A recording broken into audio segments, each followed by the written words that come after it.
Thank you.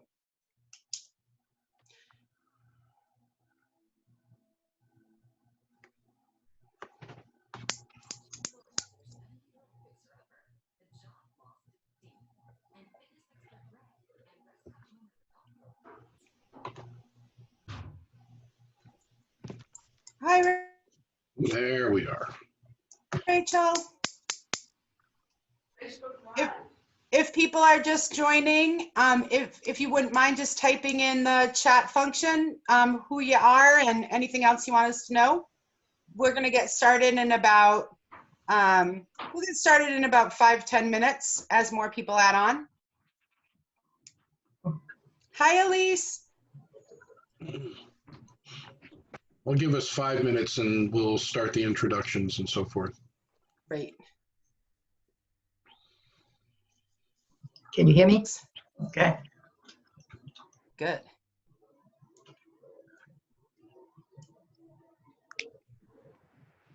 Linda, we were just typing in an introduction if you feel so inclined while we're getting ready.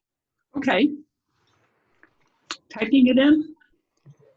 Or yeah, if you want, or I think actually, Aaron, so if people are on the phone, they won't see the chat? No, unfortunately they won't. So we'll make certain to pause every once in a while and ask if they have questions or comments so that we include everyone. Great. I'll try to be helpful, but I'm really going to let you lead this because you clearly know way more than I about how this all goes down. Fine. Fine.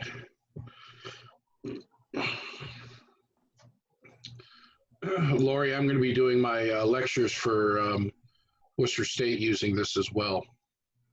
Well, Oh, that's great. We just got word that we're getting, so I'm looking forward to it, but I've never used it, so I might have to call on you if it's not really intuitively obvious. You let me know. We'll Zoom and I'll show you. Great. Well, this is my first, this will be my kind of learner experience, you know, so Yep. Get that underway. Aaron, you're a spiritual leader and a Zoom leader. We really appreciate that. I am a lifelong student of this stuff, so that's just, and I'm not the expert. My children are. They just roll their eyes and bang on my keyboard and fix whatever it is that's going on the computer. Oh, nice. Good. Are they on hand if we need them? I've got one at home. My daughter, interestingly enough, is still at BU, even though they've gone online. She's an RA, and she's one of 5 RAs that are left in a building that usually has 20 to 30 RAs in it. Wow. So She's not coming home? I thought probably not. BU everybody is had to, not, they want everybody. not closing the dorm for people who can't get out, and so they need to have RA staff. So she has decided to stick it out, and I'm having daily kinds of conversations with her to sort of give her a chance to exhale and complain and, you know, all those good things.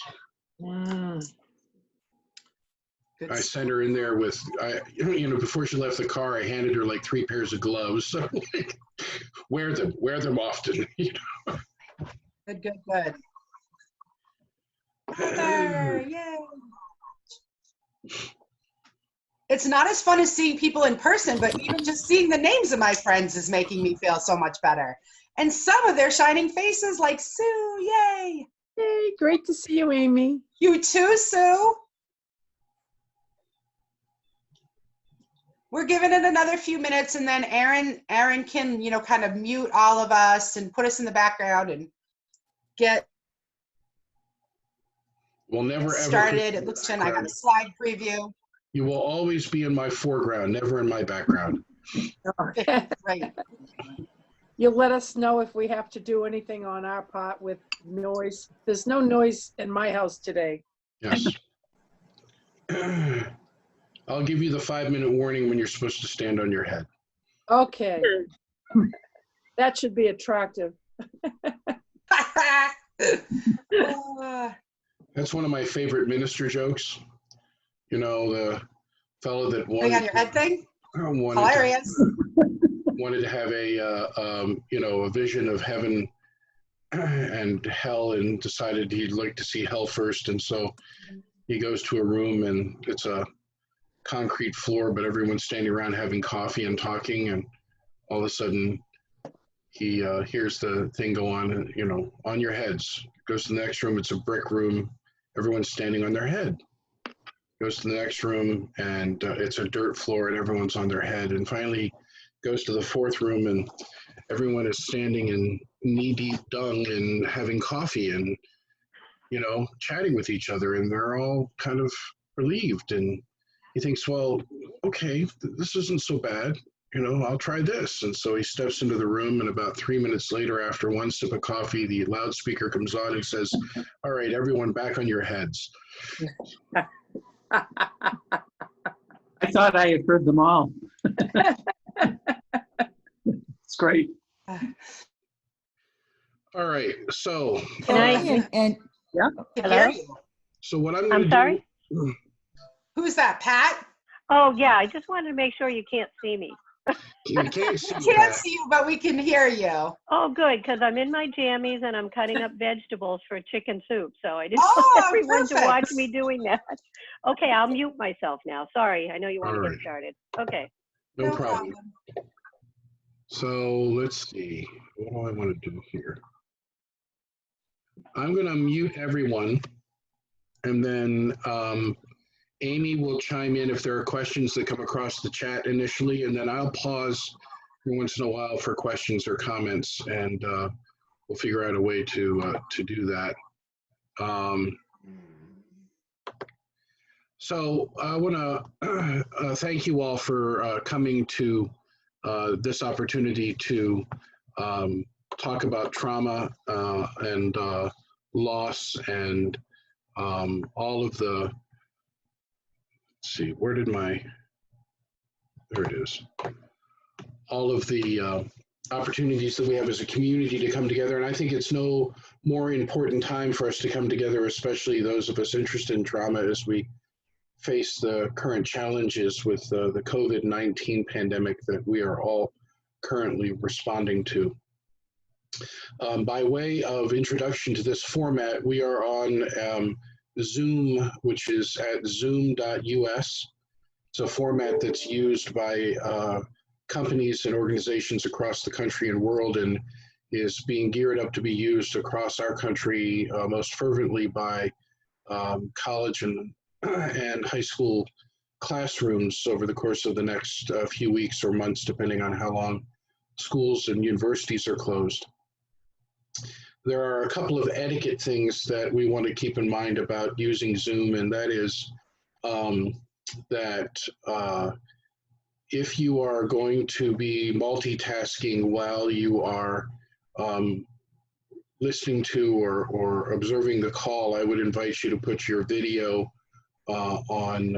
You can stop your video so that your name shows up, but that gives you the freedom to do what you need to do in the moment. We'll keep everyone muted for the time being. If you have a question or a comment that's urgent, you're welcome to put that into the chat, and Amy will chime in if she sees anything that needs to be addressed immediately. Otherwise, we'll stop every few slides and ask if there are questions or comments. The call is being recorded because we know that there are plentiful others that may like to be on the call but can't for whatever reason, and so we'll send that information to Amy for her to be able to post this on whatever site she wants to make certain has it. Minimally, it'll be in a Google file that I'll send a link to her to share with folks if they want to be able to find it and watch it later. My hope is that what I'm talking about will be probably 45 to 50 minutes, and then there'll be opportunity for open discussion around some of these issues. Amy, do you want to do any introductory remarks yourself? Sure. I'm so glad to see so many people here, and even just seeing people's names in the community is really nice if they're not on video. We've been absolutely how well the trauma training series has been received. It's exciting to have people in a forum to talk about things that are really difficult to talk about. And we feel like we really kind of tapped into something important here, giving people an opportunity to talk and learn and listen about stuff that is really uncomfortable. I'm thrilled to have you here, Aaron. As I said in all the promo materials, you really are a spiritual leader, a voice of calm and reason. It kind of couldn't have worked out better to have you be the first one to lead us in this kind of new forum of doing this online. Really appreciate you, appreciate that we're gonna have this to record. I have much less expertise in Zoom than you, so I'm gonna do my best to keep up. And I'm very sorry we're not feeding you a delicious meal right now, everyone. But hopefully you're well stocked up and enjoying things from the comfort of your home, in your jammies, as the case may be. And this works really well. We are thinking that we're gonna beef up from once a month trauma training to once a week trauma training, at least for the next few months, to give people more spaces to come together in community as we're all kind of isolating ourselves out of necessity. Thanks, I'm done, I'll mute. Thank you. So I'm going to attempt now to share my screen so that we are able to see the same kinds of things. I'm assuming that trauma, loss, and pandemic response is just showing up on the screen so that people can see. Those of you who are seeing this, would you nod your heads? Excellent. All right. So I want to begin by saying my name is Reverend Payson. I am the minister of the Unitarian Universalist Church of Worcester, where I have been the settled minister since the summer of 1999.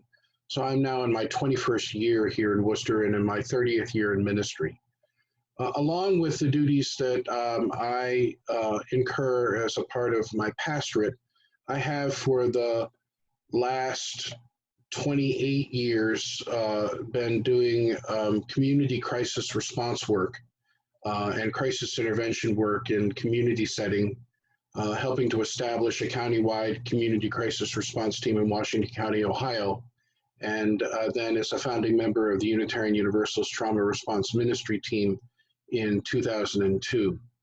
That team came into being following the experience that a number of our ministers had working at Ground Zero in New York City, and coming together after that experience and saying we really need to have some more formal mechanism for us to be able to respond to disasters. And the outcome of that was a group that has primarily been responsible for working with Unitarian Universalist congregations and communities across the country as they respond to and recover from a variety of traumatic events and disasters.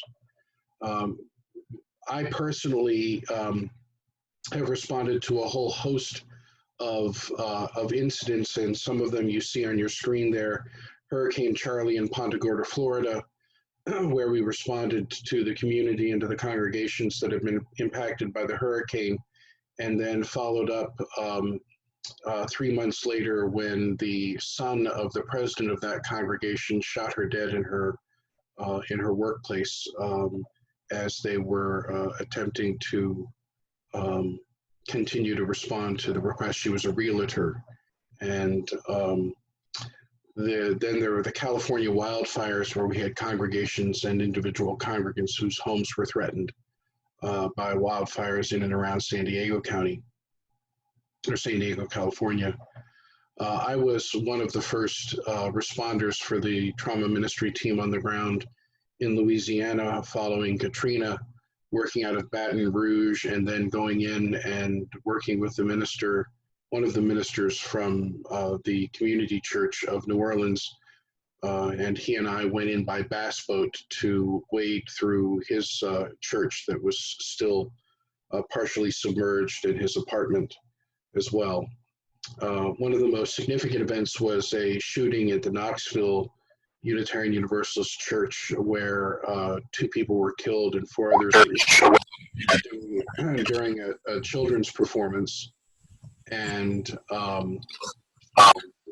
the result of that was a couple of weeks long response on the part of the team that I helped to be the incident commander for. We saw a response to the congregation in Cincinnati that experienced the murder of one of their teens. In Brunswick, Maine, the church fire started with an electrical fire and burnt pretty much the backside of the church to the ground.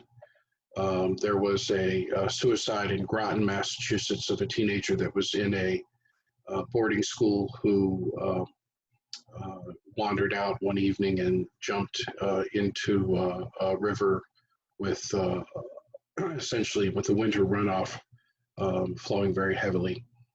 The most severe event for me in Worcester a few years ago was the accidental traumatic death of a toddler who was run over when the car his mother had just parked went out of gear, and he was tossed aside to try to save him and ended up rolling under the car. And then most recently in Chelmsford, one of the congregations there experienced the trauma of a well-known, well-respected member of the congregation who was arrested, tried, and found guilty of child pornography, and needing to work with that community around these issues.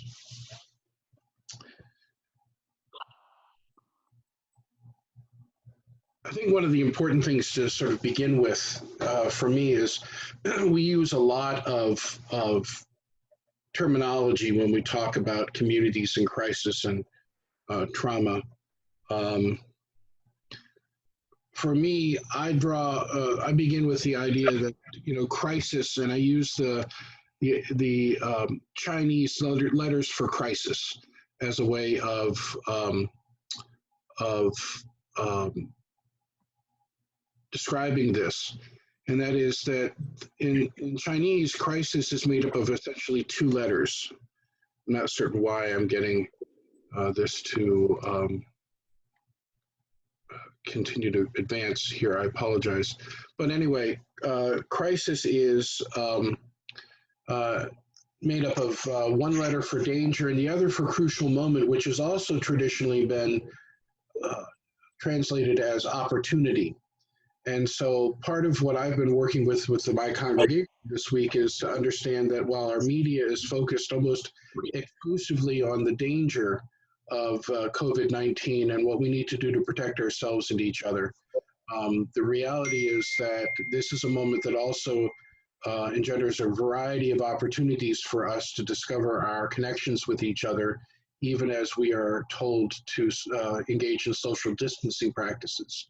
And so finding ways and strategies to cement those bonds and deepen those bonds has been part of what's been crucial in this crisis. Trauma, defined fundamentally as a shock, physical, emotional, mental, and spiritual.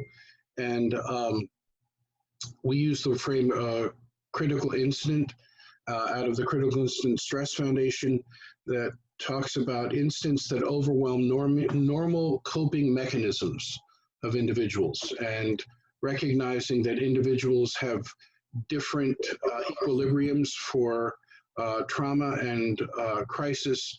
The issue in terms of it becoming a critical incident is when it overwhelms individuals and the need to be able to provide resources to help support folks that are experiencing those kinds of responses.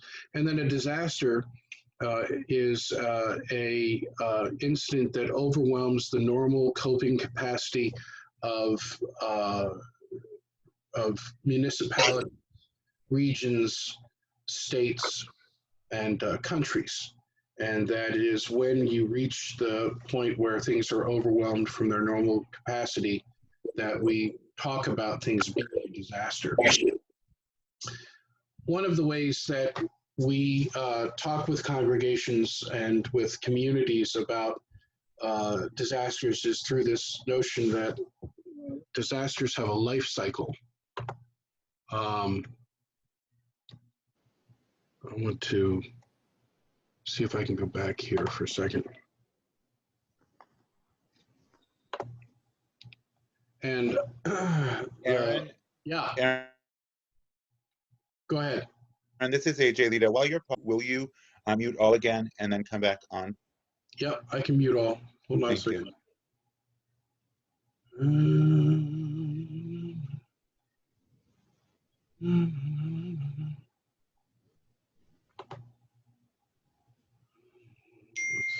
Let's stop share for a second. And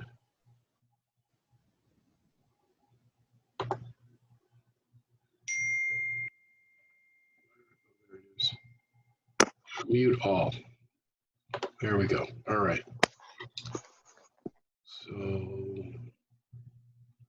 sharing screen. So the life cycle of a disaster we use as a way of helping communities and individuals understand the particular kinds of responses that anyone might predict could be part of the experience of individuals and communities that have experienced such events. And this gives you a bit of a frame for what that life cycle of a disaster looks like. The idea that there is potentially a pre-incident, well, there's always pre-incident, which is the time when any one of us or any one of our organizations or communities is asking the question, what if? And making appropriate plans, developing policies and protocols and procedures for dealing with all of the variety of what ifs that they think they might have to deal with. In some disaster scenarios, there is a warning phase. Either it is the Doppler radar where you can see the storm coming at you for weeks or days, or the warning siren that tells you that a tornado is headed in your direction that gives you sometimes minutes, or the notion that a country like China has experiencing an outbreak of a novel virus and the potential for that virus to spread across the globe in various ways, and how we need to prepare to deal with that. The impact phase seems short here. The impact phase's duration is dependent on the particular scenario that one is facing. So in the event of a natural disaster, it can be minutes through days, weeks, and months. In a pandemic response situation, the impact can last over months and potentially years. And then in certain disasters where you've seen forms of physical destruction, there is a phase that we call the rescue heroic phase, which is where all of the various resources are descending on the epicenter or epicenters of a particular disaster scenario. Think here of the recent tornadoes that came across the Mid-South, and everyone that went running toward that particular area to help try to recover people and to be able to survey the damage and begin the process of evaluating what kinds of resources needed to come into the area. We also call this the heroic stage because it's also the period where stories of heroism begin to emerge. People begin to tell the stories of their own survival, and you begin to hear narratives of first responders and others who did extraordinary things in order to be able to save lives or property, and they end up coming across our television screen fairly early in the response as a way of anchoring us to not just the reality of the disaster, but the fact that help is arriving and these stories start to emerge. This is also the period where you begin to see the formation of what we call transitional community. and that is the community of survivors that have the shared experience of having been involved in the actual traumatic experience in a particular location. And we'll talk more about that in terms of the layers of community that are impacted by this. But it is the shared narrative that begins to develop among those survivors about what happened to them, and the fact that they begin to create some fairly significant bonds between themselves and the first responders that meet them. They form bonds that can last lifetimes. I know, for instance, that there are firefighters that continue to respond to people that they met at Ground Zero, and chaplains that continue to have long-standing friendships with the firefighters that they work together with at Ground Zero, as an example. Then we have this weird little phase that we call the honeymoon. And this is a period of euphoria that can sometimes become part of a response effort. And it's the euphoria of survival. It's also the euphoria of having all kinds of resources and folks that have your health and well-being foremost in their mind, that are coming to offer whatever resources they have and assistance they have. Often communities feel very well surrounded in the initial response to any kind of disaster, and often a feeling of having survived and having been surrounded by all this stuff brings about this sense of well-being. And so we acknowledge that that's part of the emotional high that can come after particular kinds of disasters. Then you have the longest period of the life cycle, which is called disillusionment. And it begins with the fact that most of the things that are promised in the timeframes that are used when making those promises to folks that are in recovery from these experiences turn out to not be realistic. And recovery takes far longer than it would otherwise.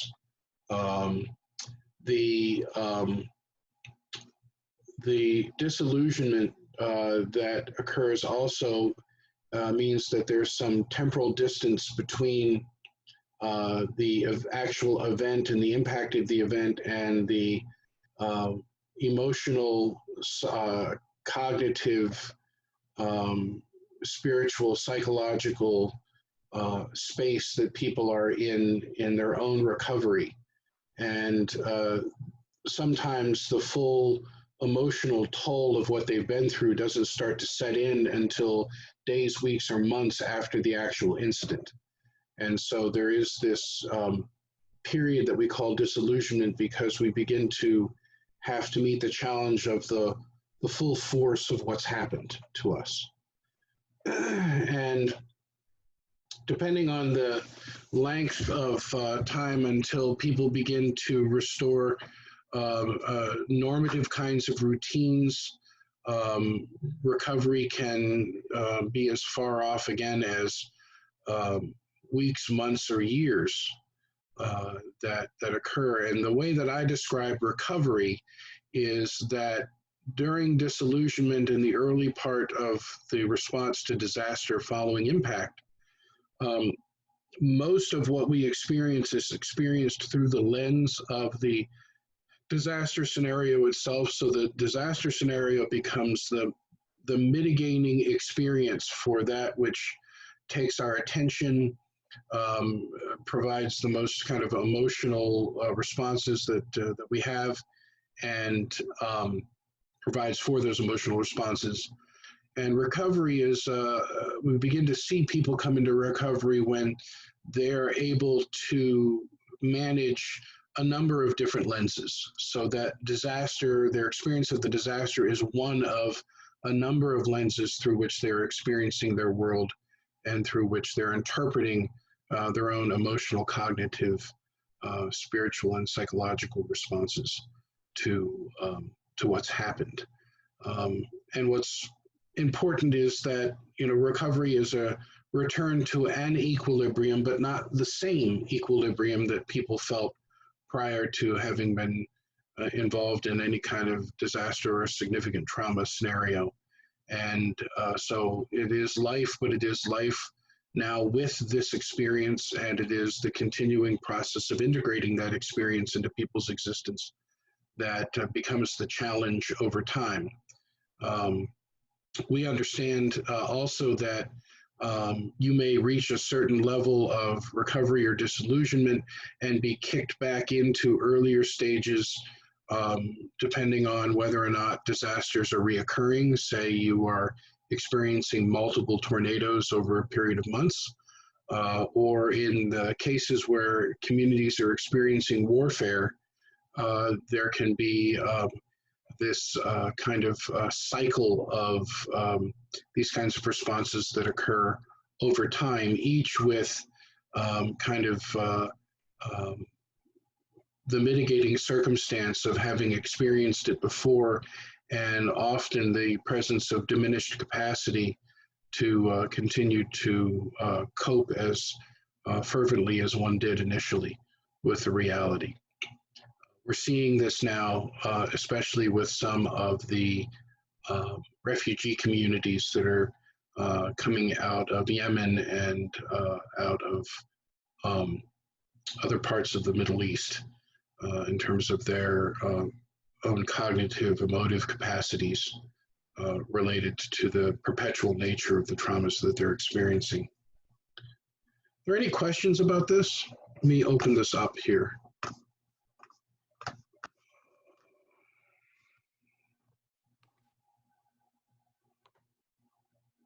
Hi, Aaron. Yeah, I had texted a message in chat. I'm not sure if you saw it. I haven't yet, so.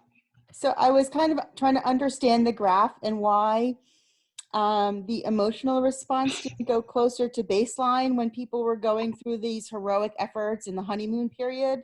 I'm not sure I'm quite understanding the. Right. So the emotional, the issue of the emotions being up during the rescue heroic period is that this is heightened emotional arousal.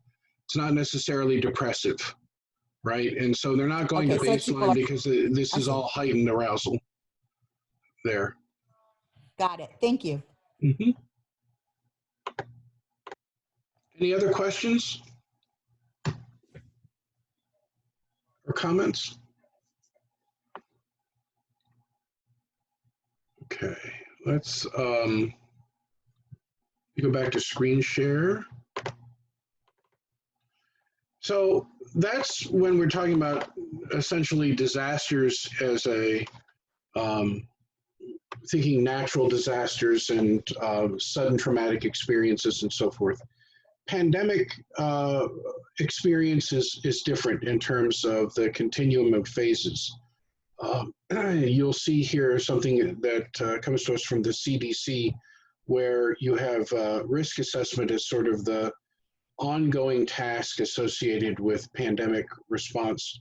And then you have pandemic phases that lead to an alert phase and a pandemic phase and a transition phase. And I think the important thing for me in relationship to this is that the nature of the duration of a pandemic and then the transition phase out of the pandemic mirrors more of the experience of disillusionment and the normative kind of disaster response that we see. You see the alert phase having the kind of emotional arousal that you see early on in a disaster life cycle, and that's usually associated with all of the preparations that get done in a relatively short amount of time. You and I have experienced it most fervently with the fact that within about 72 hours there was no hand gel available on Amazon or any other online retailer, and then shortly thereafter we were running low on toilet paper and other kinds of staple supplies in the stores. And then when it came to us experiencing various kinds of closures, including schools, there was all kinds of heightened emotional response to needing to learn very quickly what kinds of resources we were going to use to be able to continue a continuity of of programming and care for each other. But following that is probably the most challenging form of pandemic response, which is the routine of being in social isolation or social distancing wears us thin very quickly. And so, my prediction is that within a couple of weeks, we're going to see fairly significant challenges to people's emotional and mental health as a response to this. And it's not going to be months out, it's going to be weeks out. I know parents that have been commenting that they only had their kids home for a day and were trying to orchestrate their educational routine for the day, and that they immediately wanted to give all their teachers $1 million because they had just experienced it for 11 hours and they were trying to figure out how they were going to do it for the next, 3 weeks to a month, depending on how long it lasts.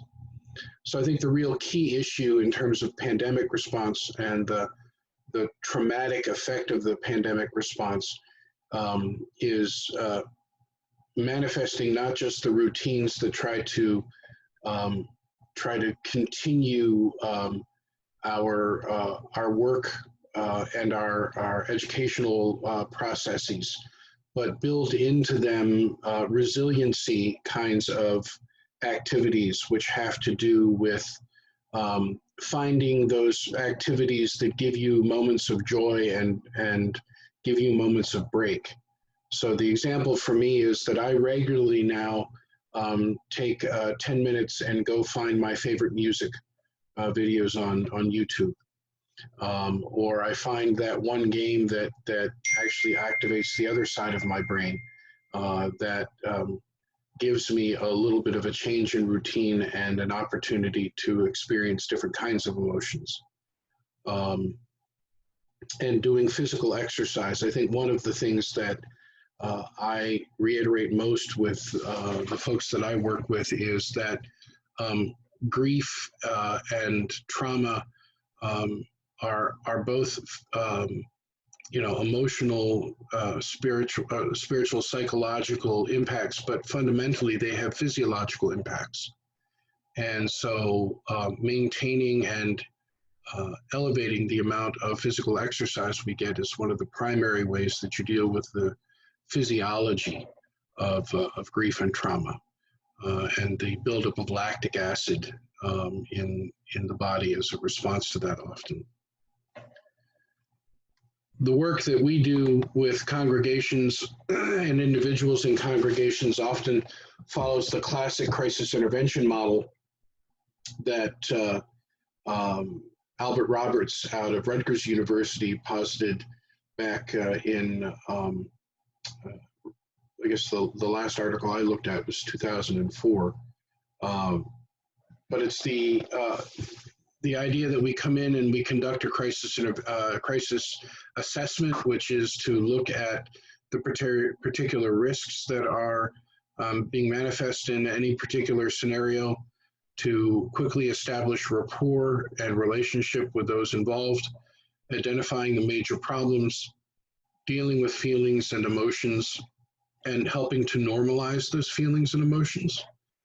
I think one of the basic learnings in crisis intervention is that most people get themselves into a crisis believing they're having an abnormal reaction to a normative experience instead of having a normative reaction to an abnormal experience.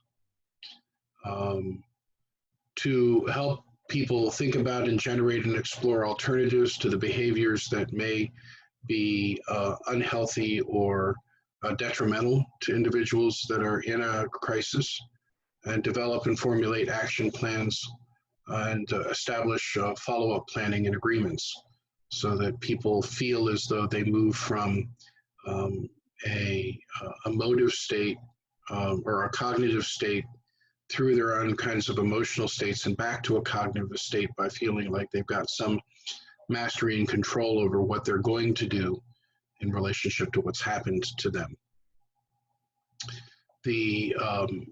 One of the most powerful bits of research that I've looked at recently about suicide as an example here in terms of the follow-up plan and agreement is the research that was done where a particular intervention department took it upon themselves to write notes annually to folks that had completed their program, having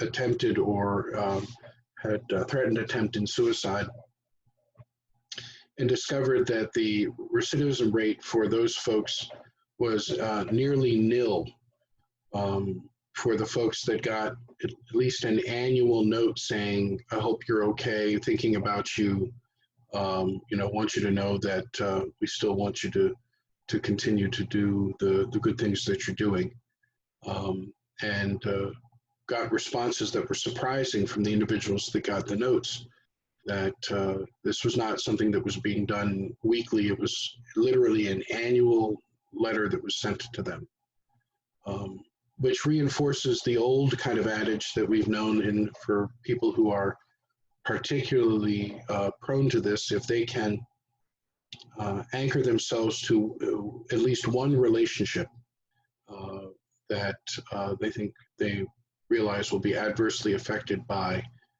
their attempt, that is often enough. Any questions or comments?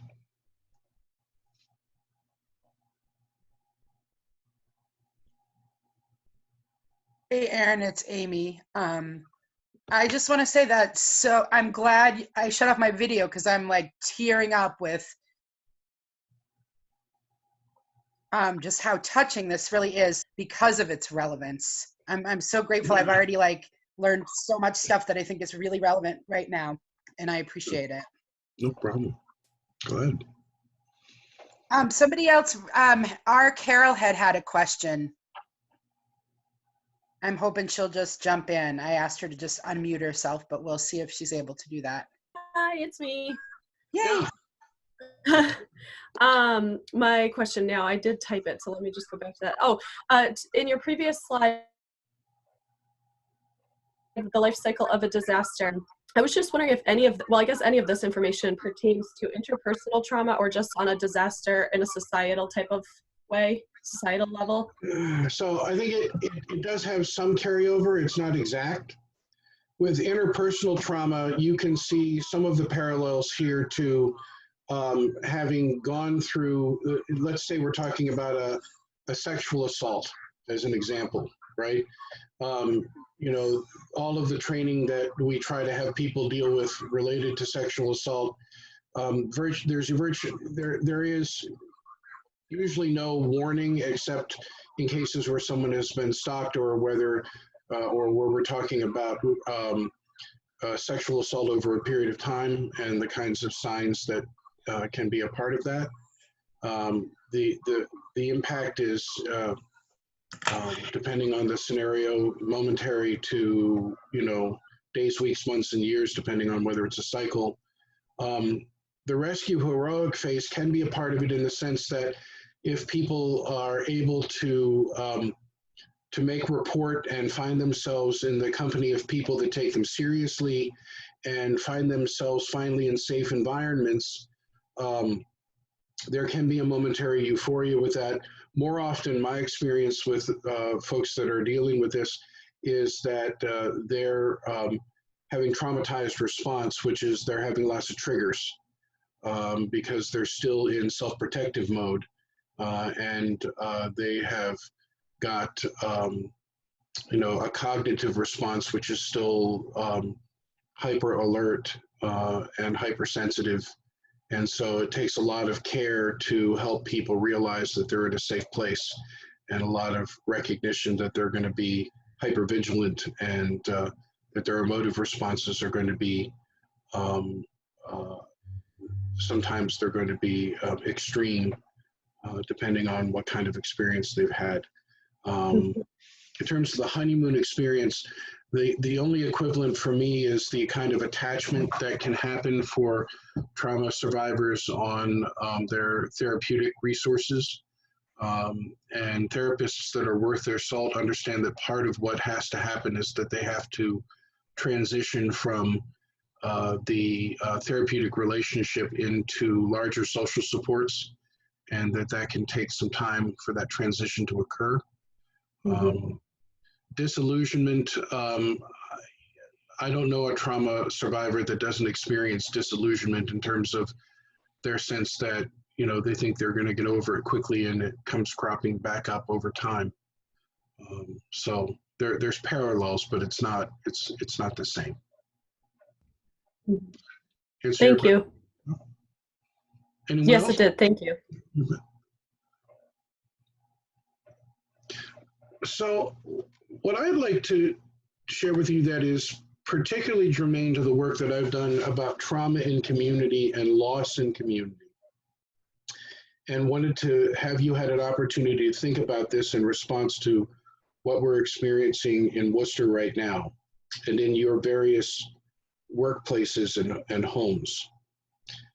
One of the concepts that comes out of the work that I've done with our trauma ministry is the notion of sacred ambiguity. And sacred ambiguity is the reality that our way of putting together the narrative or the narratives of what we have experienced during a particular traumatic event or a period of time is a layered experience. And so if I use the example of a congregation that has been traumatized as an example, on the bottom layer of this particular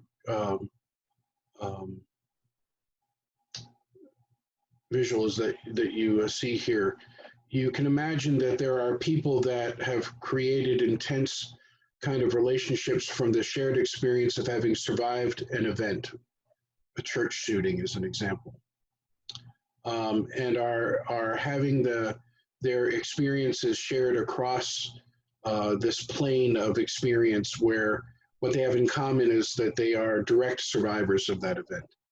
And then you have the layer above them, which are the people that were contacted first about the event, who arrived 10 minutes to 2 hours after the event and provided immediate support, who are sharing their experience across their commonly held experiences across that layer, but also hearing the experiences of those below them. And then you have the people that were called about the fact that this occurred and who waited at home or went to the hospital or other places that are hearing about it secondhand, who are now relating to the people in the layers below them. And then beyond that are the people that heard about it days later and months later and years later. And what we discover in this kind of layered reality of community is that there are a lot of micro narratives that begin to surface about what happened and how it happened. And you can imagine that those micro narratives are not the same by any means, especially from the upper layers to the lower layer. If we play the game rumor, by the time you reach the fifth or sixth person, the message itself has shifted kind of dramatically. And this happens in these scenarios as the stories get told by the individuals who experienced it to being retold by the folks who did only experienced it secondhand to third and fourth hand. And what happens in community is that those micro narratives begin to vie for allegiance, so that individuals in the community begin to maybe, very subtly or not even consciously begin to look for validation. Isn't this the way it happened, right? Isn't this what happened? And we know that the nature of trauma and such is that when we experience trauma, our senses go into survival mode. And so when, one of the best examples of this for me was talking with people who survived the church shooting that I responded to, and you saw people who, engaged in fight, flight, or freeze, right? each of them had a different sensual memory of what had transpired and what they saw, what they heard, what they smelled. And each of them were looking to have those experiences validated. And what we quickly began to communicate to folks is that their experience is fact, right? What they experienced, they actually experienced. There's no refuting their experience. Their experience is different from the investigative facts that may come out later, right? The difference between hearing 6 shots versus hearing 3 shots, seeing someone run this way or that way. But in the moment and for themselves, what they experienced is factual. But what communities often do is that they often begin to align themselves and to declare allegiance to only portions of people's experiences or certain subgroups of experience within the larger community, and can then begin to feel alienated from the meta-narrative that begins to form and begins to be told over time about what happened, right? The best example of this in relationship to the church shooting that I was involved with is that one of the ways that we dealt with this on site was we put up a memory board. And we invited everyone in the community to write down memories of what they heard. And there were two primary instructions. One was put up your memory and only your memory, not someone else's. And do not alter anyone else's memory. So you can't walk up to the board and say, I heard 6 shots, and and then someone else come out and cross out 6 and put 3, right? The idea being that you should be able to hold in this particular space the fact that some people heard different things and some people saw different things and felt different things. So that anyone coming up to that over time is able to find a portion of their experience on the board and not feel like their experience is alienated. A year after the shootings in Knoxville, I ended up going back and working with the community during their first anniversary weekend, and met individually with folks, as well as to work with various groups within the congregation in their planning moving forward to the next stage of their own healing and development. And one of the people that I met with was a woman who came to me extraordinarily distraught. And I said, what's wrong? What's gone on for you this year? What is distressing you? And her response was she was so angry because everyone was concentrating on the guitar cases. And what that meant is that the shooter had made his way into the congregation carrying a sawed-off shotgun and a guitar case, and posing as one of the musicians for the children's performance that was going on in the sanctuary at the time. And when he got into the sanctuary, into the foyer of the sanctuary, he pulled the gun out and came into the back of the sanctuary and began shooting. So for months, guitar cases were kind of verboten on the property. It was one of those triggers that everyone sort of jumped at. And by the first anniversary, one of the things they were doing was sort of inviting guitar cases back into the sanctuary and literally re-establishing themselves and reclaiming that space and that particular symbol. For her, however, what she had focused on was the fact that he was carrying a satchel. And that satchel contained things that had been wrapped up to look like homemade bombs. And when he was taken down by members of the congregation, that satchel fell to the ground and scattered. And she had fixated on that satchel as being the thing that she had remembered most. But the satchel was nowhere to be found in any of the stories that were being told about what happened, and it wasn't. So we went to the memory board, and I gave her the marker, and I said, you need to write about the satchel on the board. Because as sure as shooting, if you're experiencing this, there are others that are experiencing this, and they're going to want to find that on the board as well. And when she was given permission to actually add to the board a year later, her anxiety level and her sense of alienation almost immediately dissipated because she was able to talk about it. And so part of the learning for us is that we have to learn to live with the sacred ambiguity of the different kinds of experiences that people have in traumatic events, and to learn how to negotiate that difference in a way that creates as broad a meta-narrative for those experiences as we can. And so finding those vehicles, whether it's memory boards or ongoing opportunities for people to share their stories. And we know that ministers and leaders of other organizations, we train people to respond in these moments by having a response to someone's micro narrative by saying, yes, I hear that that's your experience, and to validate that experience and to honor that experience without responding in a way that dismisses anyone else's experience.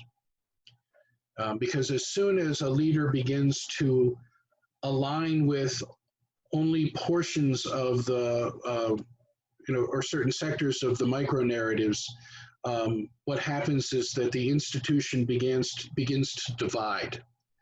And there are people that begin to feel the emotional alienation that can occur when their story is not being told as a part of the larger story. And instead of the traumatic experience being the thing that people begin to latch on to or begin to try to resolve, their anger gets focused and directed at the leadership, who they believe is the alienating force because they've aligned themselves with others, instead of carrying a kind of neutrality across the board and encouraging the entire meta-narrative. We've seen this happen in communities over time. 6 to 8 months after the traumatic event, all of a sudden the community is imploding and leadership is leaving. And that's largely because people have forgotten the lesson of the disillusionment, which is the emotional response that's not in temporal proximity to the actual event, and the fact that we often project those unmet emotional response needs onto individuals instead of talking about the incident itself. Any questions about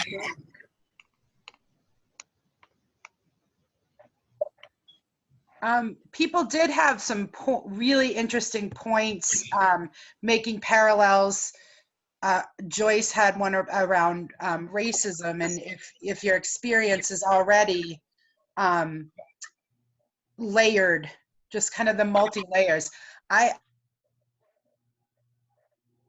just so blown at how you walked people through that experience and the kinds of things you did with them to really get to the root cause of anxiety, rather than just say, learn some deep breathing techniques. Really spoke to me, and I'm so grateful for how much this applies in lots of different ways and lots of different settings, and has given me so much to think about, and I'm sure others as well. If you would chime in, others. I wanted to chime in. Can you all hear me? Yeah. Hi, Kanisha. Hi. Hi, my hand has been up down. And I just wanted to say, kind of like piggyback, if you will, off of what was just said, as well as a point that Amy brought up earlier. Thank you for what you're doing.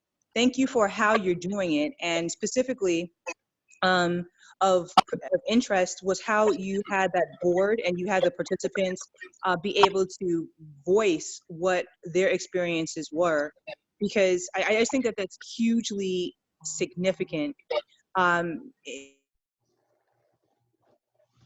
Especially within our society, but often there's this polarization of, okay, well, this happened, so if this happened, then any other story could not have happened, and that just can't be true. So to be able to add on to to have everyone put in their personal narrative of that experience, I just think there's an empowerment factor that's there, and that leads me to my question about something you mentioned about letters that were sent to, I think, survivors, and how it was edifying. I love that, and it's you just say this too. I think we all have an understanding of that. I think you mentioned though that this was in a study, and if I did get that correctly, would you be able to reference that study, even if not now, at another time? Yeah, And my personal absolutely. detail is because I'm a student as well, and I'm studying abuse trauma as it relates to public health, and how do we help that continue to be a public health concern? And then my approach is health humanities and art. So adding to a narrative and showing that there is reference to that in addition to our own research would be extraordinarily helpful. And now I'm going to be quiet. No problem. So one of the things I didn't mention to you in my introduction is the other thing that I do is that I teach in the sociology department at Worcester State University, which Lori knew.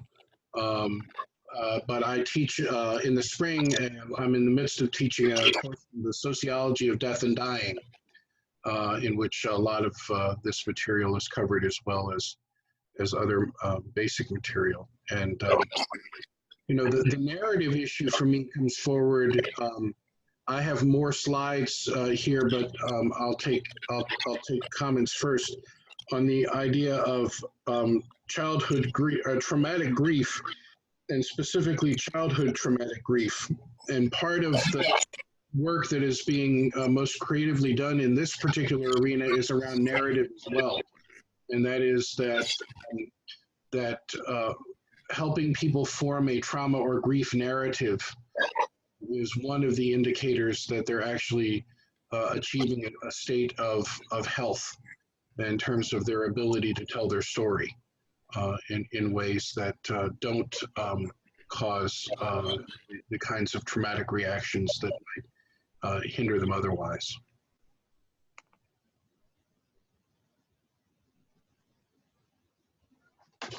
I'm looking quickly here to see if there are any other hands raised.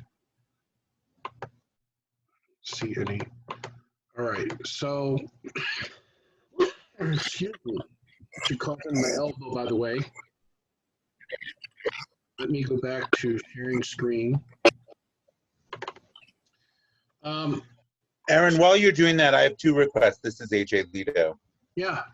First, after I ask my question, would you mute everyone again? There is one user that is not muting, and their device is creating a significant amount of noise, and it's interrupting you. Yeah, hold on just a second. Let me do it right now, and then you come back on out, AJ. Thank you. Go ahead. There you are. So I'm hearing an underlying for relating the variety of stories that you've shared, that there's nearly, or there is, a requirement of validation of the individual's experience. And while you haven't spoken it specifically, I'm curious to know what your reaction to that summation is, and also, as caregivers, when we are in community with each other, sort of in the back room, if you will,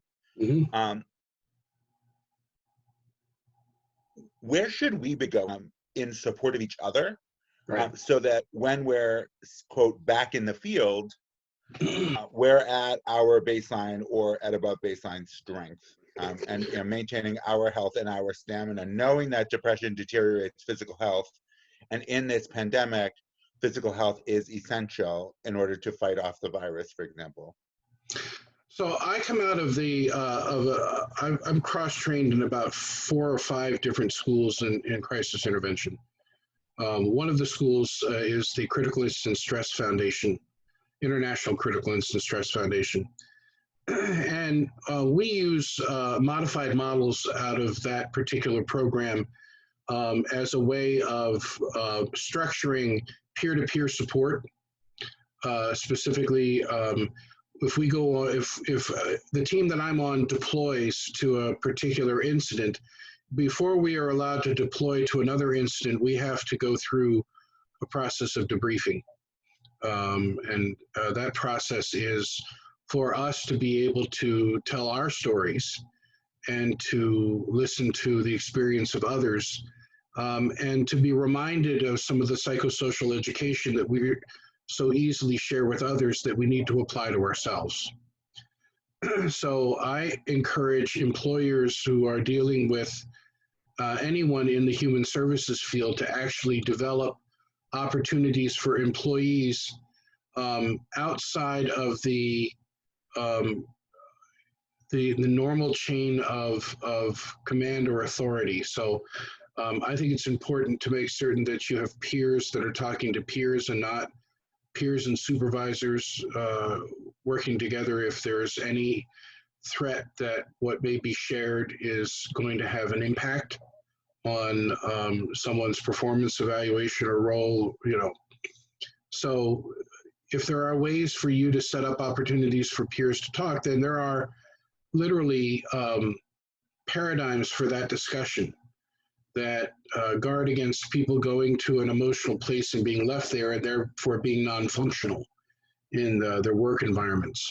But then insist that you come from a cognitive, what happened, how did it happen, what's been the most challenging part of this for me, back to what do I need to plan to do in order to continue to, you know, be in the position I'm in, and what did the next couple of weeks look like, kind of an outline.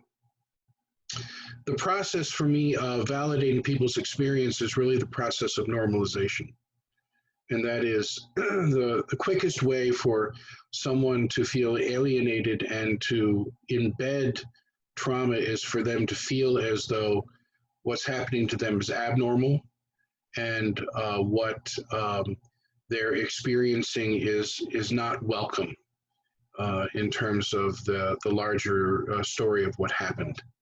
And so we do a lot of work to help people feel like their story is important, what they've experienced is real, what they've experienced is true, and that we don't moralize any of that. And we encourage people to be as honest as possible about what's happening to them. So if we begin to see some behavioral patterns that are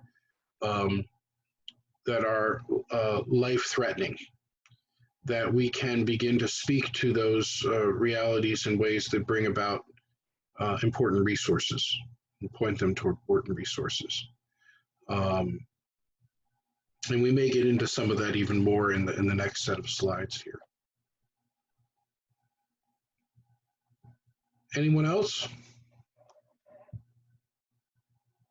I'm looking quickly for hands. I don't see anything. All right. So let us come back to the slides for a moment. So here we have just kind of a final thing on the meta-narrative, remembering the importance of sacred ambiguity, that truth is experience, that we guard against the struggle for allegiance, that we make opportunities for deep sharing, whether it be support groups, timelines, or memory walls, and rituals of remembrance, and they look for and reach out to the most marginalized. Really part of the issue here for me is that we spend a lot of time socializing in our larger communities in a way that communicates that people's stories are unwelcome. And I think Kesha was talking about this a little bit, and I think it's really important to look for the people who are not sharing their experience, and to reach out to them particularly and invite them in if they're so inclined. And then finally, for me, is always the reminder that we be gentle with ourselves and each other, remembering that we are all good gifts, which is a quote from my colleague, Mark Bellatini. So I want to frame this a little bit in terms of trauma and loss by talking about a specific issue, which is my initial training in crisis response was dealing with children. And so part of the work that I do with the students at Worcester State is to at least cover the idea of traumatic loss, especially traumatic grief in children. And, you know, this is coming from the National Center for Traumatic Stress Network, or the National Children's Traumatic Stress Network. Childhood traumatic grief is a condition where children experience loss of loved ones in unexpected, frightening, terrifying, traumatic circumstances, and can develop symptoms of post-traumatic stress and other trauma symptoms that interfere with the progress of normal grief, so that they become stuck in traumatic aspects of the death, according to Judith Cohen. It's fundamentally a loss of developmental momentum. Children lose their developmental momentum. Without the kind of support necessary to help respond to that, children can stop gaining the skills that are appropriate for their age, and it has potentially long-term repercussions. Typical traumatic stress symptoms children might experience with traumatic grief include intrusive thoughts or reoccurring images, and they can often become constricted emotionally and become numb. And one of the basic differences between normal grief and traumatic grief is that in normal grief, there's deep sadness, there can be anger, there can be deep sorrow, but there is a tendency to want to talk and communicate about what transpired and who the person was. In traumatic grief, often the telltale sign is the unwillingness or the sense of not being able to discuss the person who died because of the traumatic nature of the death that continues to replay in someone's mind. So instead of dealing with the issue of loss and the death of an individual, someone is stuck on the actual event itself, and it is intruding in their capacity to be able to communicate their particular emotional response to the actual bereavement itself, the instant of bereavement.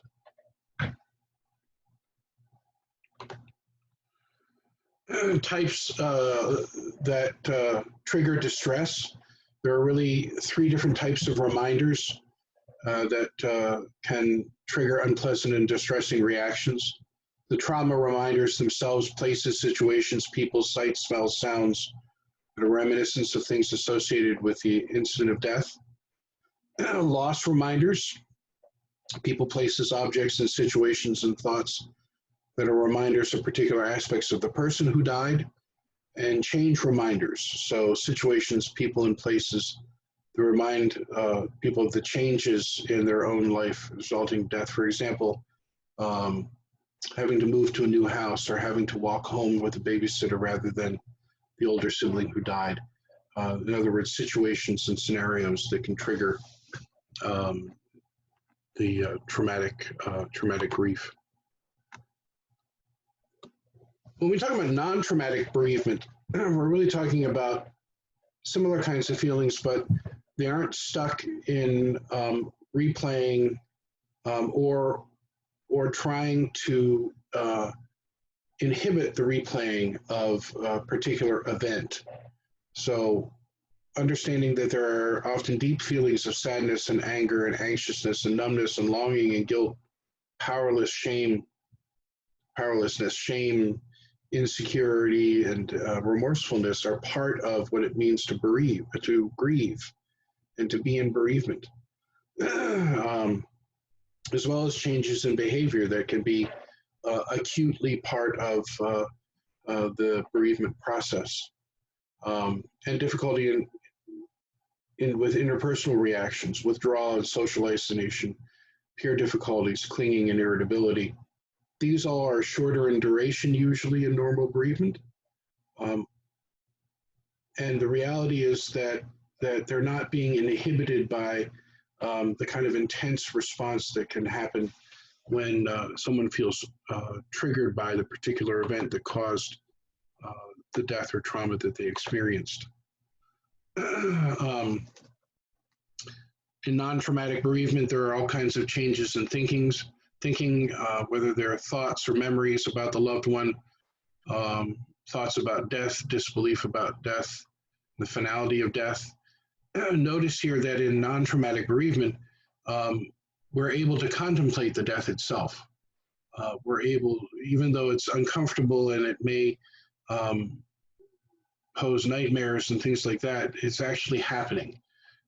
In traumatic bereavement, folks are doing everything they can not to think about it at all. Altered perceptions can be part of non-traumatic bereavement, as well as physical reactions, changes in academic functioning, which are usually shorter lived, as a part of non-traumatic bereavement. The difference between the two is that non-traumatic bereavement, kids are sad, upset, and feel lonely, but they're able to eventually enjoy life and re-engage with people and situations. Traumatic grief is getting stuck, so that the child may not want to be around a cousin who's the same age as the sister who died because it's too upsetting, or the boy may not want to play the baseball anymore because he can't bear the thought of looking in the stands and his father not being there. So there are, that to me is the primary distinction between the two, and the telltale sign is stuckness and how long that stuckness is in place. I've seen, acute reactions that manifest these kinds of things for a little bit of time that eventually go away as people engage in routines that continue to present these opportunities, and they begin to reintegrate slowly into them. It's when someone is truly, truly stuck that we talk about it being traumatic grief. So between non-traumatic bereavement and childhood traumatic grief, here are the way that I talk about distinctions between the two. And this comes out of the NC TSA work that I cited before.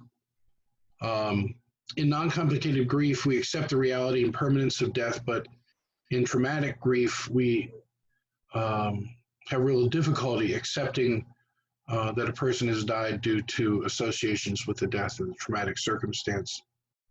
We experience and cope with death and emotional reactions in non-traumatic grief, and we have distressing and intense thoughts that trigger reminders leading to avoidance for traumatic grief.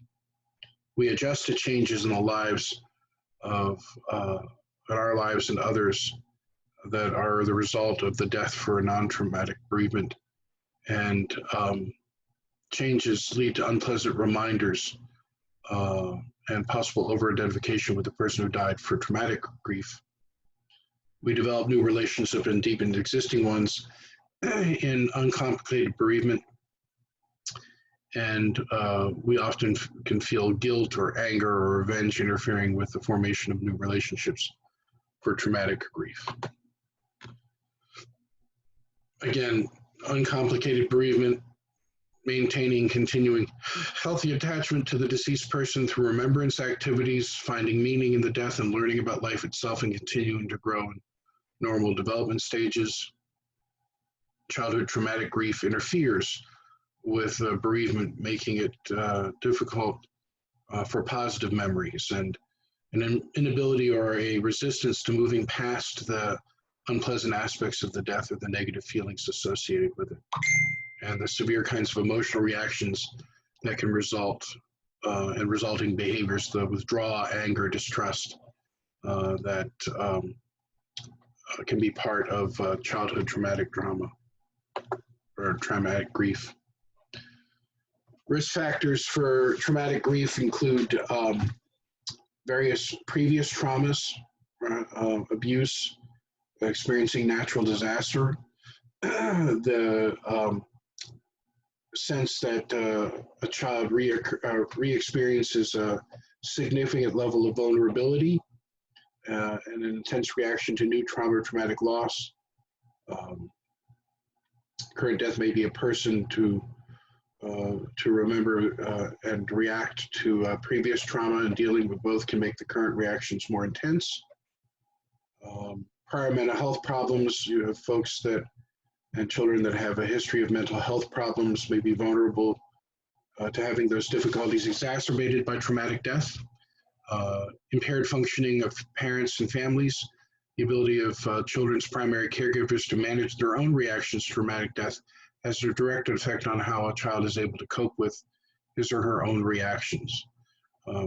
When I did this work as a part of the community crisis response team in Southern Ohio, we would get called to be present at funeral homes during the visitation for teenagers that had drowned in the Ohio River or who had been killed in vehicle accidents. And to a person, our team was always far more concerned about the behavior of the parents than we were the teenagers at those visitations. And the teens were learning a lot from their caregivers and parents about what was appropriate or inappropriate, sometimes the reverse in those scenarios. So we were constantly kind of on guard to help people remember what was healthful in the moment. Poor lack of social support and the secondary adversities have to do with the life changes that result from a death. Remarriage, a loss of health and employment, changes in financial circumstances, housing, schooling, all of these cause secondary kinds of stresses that are related to the occurrence of traumatic death or traumatic grief. When we talk about trauma-focused phase components of treatment of traumatic grief, we're really talking about, the idea of acquiring knowledge, of being able to identify one's feelings, to have the skills necessary to respond to the cognitive and emotive challenges and distress that can be part of experiencing traumatic death, to be able to regulate those thoughts and feelings and behaviors in ways that manage our automatic reactions to this reality, and then the ability to tell a story. Here's the narrative issue again. Right? The ability to tell the story of the traumatic death experience and gradually tolerate more and more difficult, distressing elements of that story is part of the process of healing and moving through traumatic grief. And then the ability to recognize and correct one's own thoughts and beliefs that aren't helpful or inaccurate. The grief-focused phase components are really to understand and talk about death, to mourn the loss, to acknowledge and communicate and accept ambivalent feelings about the deceased. This is so true with children, especially depending on the age and development of the child. We often talk about in the class that I teach for primary age children, the kind of magical thinking that can happen. So you have a child that gets really angry with their parent and says, "I wish they were dead." And there's the congruence of this experience where the parent dies, and all of a sudden the grief that is felt by the child who thinks they caused the death. And the ability for them to learn over time that being angry with your parent doesn't cause death, that their ability to be able to recognize their anger was okay and the death hurts is part of the process. Redefining the relationship, committing to new relationships, making meaning, and being able to understand the ongoing and changing nature of their grief are all part of this. So what we hope comes out of this in terms of a narrative is really something that happens for children over several sessions with a grief therapist. And I am not a grief therapist by training. I've been trained in bereavement counseling as a part of this, and crisis intervention are the modalities that I use. If a child were to come to me and experiencing significant traumatic grief symptoms, my first response would be to find them a counselor who's got this background and capacity over time to be able to work with them intensely. The idea of having the child describe something about him or herself that helps the child feel more comfortable in telling their own story or writing a book, and then have them focus on what life was like before the event, when the love, and then as the child comes closer to the traumatic loss, talking less about the threatening aspects. So again, the whole notion of people being able to claim their story and how we give them space to do that, especially children, is paramount here. And I want us to be thinking about this in terms of the challenges that we as a community are going to face with children who have been dislocated from their school systems. Because it's not just simply that they are no longer receiving instruction in a school environment. For many of them, that was their safe place. For many of them, that's where they got fed, or they found clothing, or they found adults that were safe for them. And so there are going to be a number of challenges that we as a community are going to need to be able to address over time in terms of children's response to this and their feelings of vulnerability and their ability to engage in behaviors that are, provide for appropriate attachments over time that are going to be part of the challenge that we have post-pandemic. And I would add for myself, I think that the larger narrative that we tell of the community about the whole pandemic itself is going to be powerfully important. We're finding we're necessarily and wonderfully focusing on some of the narratives of first responders and the healthcare community and the restaurant and food service communities. We're beginning to discover the vulnerabilities within the homeless population and within groups that have been marginalized traditionally as a part of this. But we need to be open to all of the community being able to find a place for their story to be honored, stories to be honored about how they met this challenge. And then the last is my contact information. So any comments or? Aaron, not to keep on gloating about how awesome this is, but that was so incredibly helpful and relevant. I'm thinking of the implications in racial justice work, just this idea that when people's experience is not validated, it really creates factions. And, you talked about the knitting together of the narratives, and it's really great to kind of be thinking that way with kind of what's upcoming. We are, this is really unfolding, and although I've heard some hopeful things, I do think we're all in for a really challenging time. Stand what's happening around us, the better we're going to be able to meet that challenge. I'm also so glad we've recorded this so that we can share it. I know a lot more people would love to hear this, and I plan to return to it because it just gave me so much to think about. So I'm very appreciative, and I'm sure other people would like to comment as well. First, I'd like to say thank you, Erin. This is AJ Zito again, and I'd like to present a comment and ask a question. So I've shared a comment regarding what is sometimes, I'm paraphrasing her statement, there's sometimes an affect bridge, and she has that in quotations, anything that makes us feel in a way we felt when we were traumatized. In my work as a life coach and as a community leader, I often see a shift. It's periodical, it's intermittent, but it's frequent enough that I'm asking for the support. I deal with large groups on a regular basis. And sometimes I'll notice a volunteer isn't presenting in their usual manner.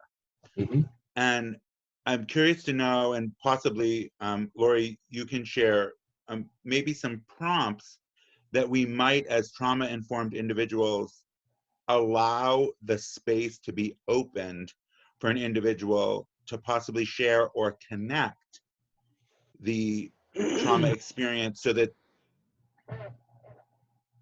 they can then connect mechanisms, their skills, their health behaviors into the feelings that they're having, as opposed to potentially moving forward in a nebulous or unnamed or unowned difficult feeling.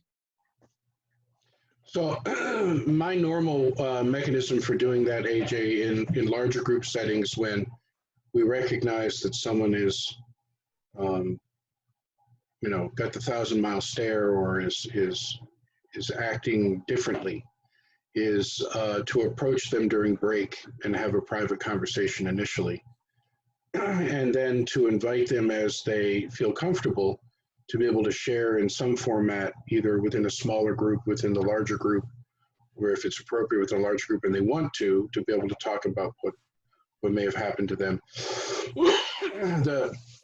The tendency among, often the challenge in that is the tendency for someone's personal response in the moment to then take over the experience of the whole group. And so I think you have to moderate what it is that you want to accomplish in the moment. But I always want people to feel free to bring whatever they're experiencing into their into that experience, and to allow themselves to learn from it. What is it about this experience that was the trigger for you? We had this actually fascinating thing that happened at a National Organization of Victim Assistance Training and Community Crisis Response in Indianapolis. At the end of the training, the two presenters came out in clown, not realizing that one of the people that was attendance had a severe phobia to clowns, and had just a very, very vivid kind of response in the moment, and we needed to tend to her and make certain she was able to be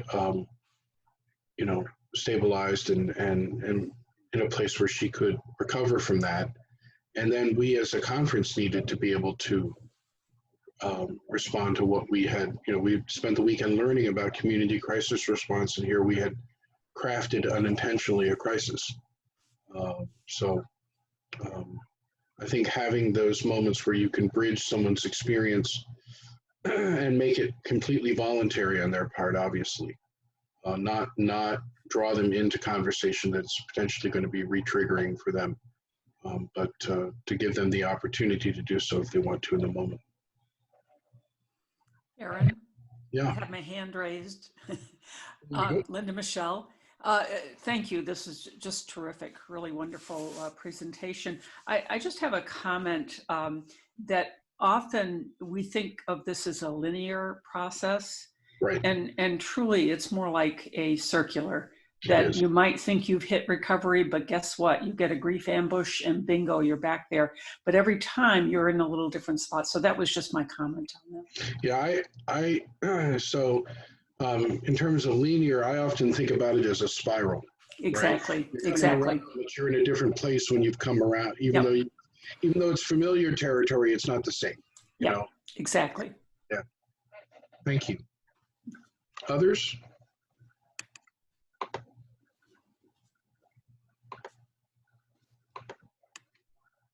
So I will make these slides available to Amy along with the recording.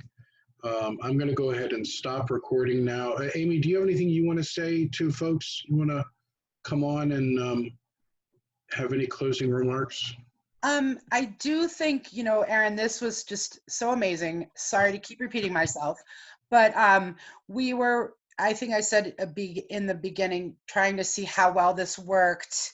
And I think I'm reading the audience well enough to feel like this really did work, and that we might do this weekly rather than monthly. I think just being together and diving into a really challenging topic and kind of surviving it together and is super helpful on so many levels and will be more needed than ever going forward. So I'm really grateful at what an awesome job you did. And this seems really easy to do and sustainable. So thank you for being our first virtual trainer. It was my honor and my pleasure to spend time with people I very much admire all that you're doing, and I've known many of you for years, and I appreciate your willingness to come and take part in this. And I hope that you'll have the opportunity to share your learning and wisdom with us as well. Agree. Thank you so